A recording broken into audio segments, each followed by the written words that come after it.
আসসালামু আলাইকুম দর্শক বন্ধুরা, সবাই ভালো আছেন? আপনাদের দোয়ায় আমি অনেক ভালো আছি। সেই মধুর কণ্ঠে গান গায় আমার বাউল ভাই। আজ উনি মাঠে শস্য বই দেখতে এসে, তাই ওনার কাছে একটা গান শুনবো মধুর কণ্ঠে। চলেন দেখি কি গান গায়। ওই আমার ভাই দাঁড়ায় রয়েছে, দেখি ভাই কি করছে ওই জায়গায়। আপনার বাইরে একটা মধুর কণ্ঠের গান শুনবো, বিশাল গলা।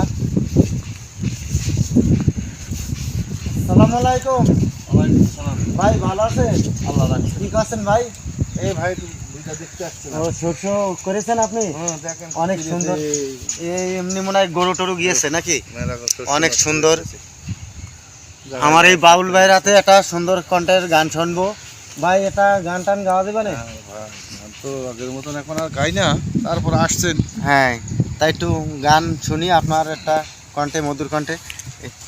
অন্তর্যামী জানে আমি মরিলে কবর দিও বুকের গোরস্থানে বন্ধুরে। আমি মরিলে কবর দিও বুকের গোরস্থানে। ফুল জানে, পাখি জানে, জানে নদীর ঢেউ, তুমি ছাড়া পৃথিবীতে নেই আর আমার কেউ। তোমার পরাণ বাঁধায় আছে, আমার পরাণ বাঁধায় আছে তোমারও পরাণে। আমি মরিলে কবর দিও বুকের গোরস্থানে রে বন্ধু, বুকের গোরস্থানে। এত সাদের জনম আমার তোমার হাতে তুলে,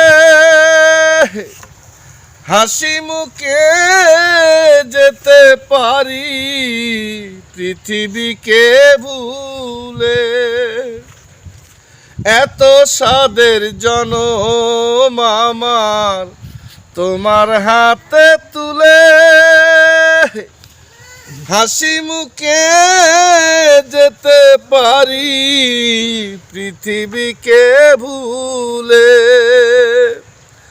বারে বারে জনম নিব, বারে বারে জনম নিব তোমার প্রেমের টানে। আমি মরিলে কবর দিও বুকের গোরস্থানে বন্ধুরে। আমি মরিলে কবর দিও চন্দনপুরের মাঠে।